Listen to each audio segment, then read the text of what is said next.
Ini beda. Kalau ini kan masalah ibu dan anaknya, aku bertanggung jawab as a mother. Beda gitu kan. Kalau yang namanya kasih sayang itu udah 1 juta kasih sayang diberikan gitu kan. Ini kan karena anak ini merasa terlalu dikekang.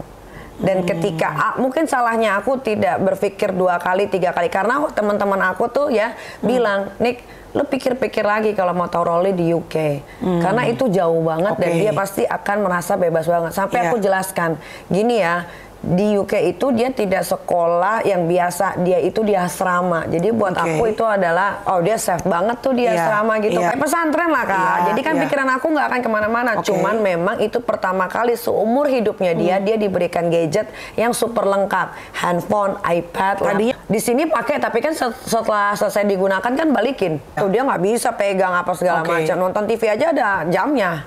Kalau di rumah. Ya, tapi kan untuk sebagai netizen itu adalah pengekangannya apa. Dan mungkin tapi kan gara-gara dia keluar dengan kata-kata aku dikekang, aku dikunciin segala macam, itu kan membuli aku kan.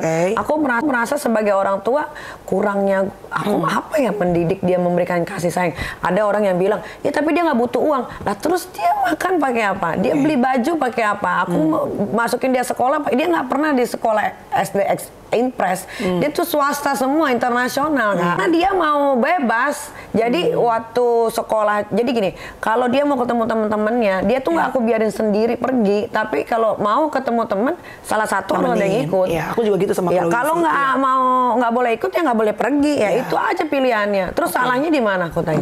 Soalnya dia perempuan kan Kak, ada nggak perawannya, ada buntingnya, hamil duluan. Di keluarga aku nggak ada yang bunting duluan. Tiba-tiba aku senakal-nakalnya tiba-tiba aku punya anak bunting duluan, buset mau diapain aku sama nenek-nenek aku yang masih hidup itu. Semua yang dikeluarkan dari omongannya Loli itu semuanya nggak ada yang benar. Nggak ada yang benar. Makanya sebetulnya itu anak dalam hati kecilnya, dia kan tidak pernah hidup susah ya. Akses aku di blog, yang dia hubungin tuh cuman itu doang. Si itu dong yang aku ceritain. Apa yang dia minta, kayak misalkan Ami aku mau beli baju misalkan gitu, let's say aku lagi sama temen-temen lagi meeting, aku kasih aja kartunya, dia beli semua apa yang dia mau, sampai yang nggak penting pun sama dia dibeli.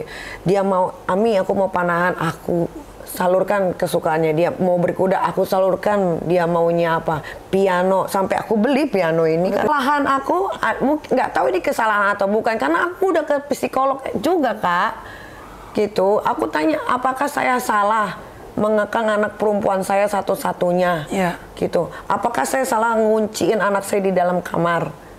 Daripada aku pukul Kak, terlalu banyak berbohong. Pembantu Kak, ini yang bertahan cuma Tehati. Itu udah hampir 6 tahun.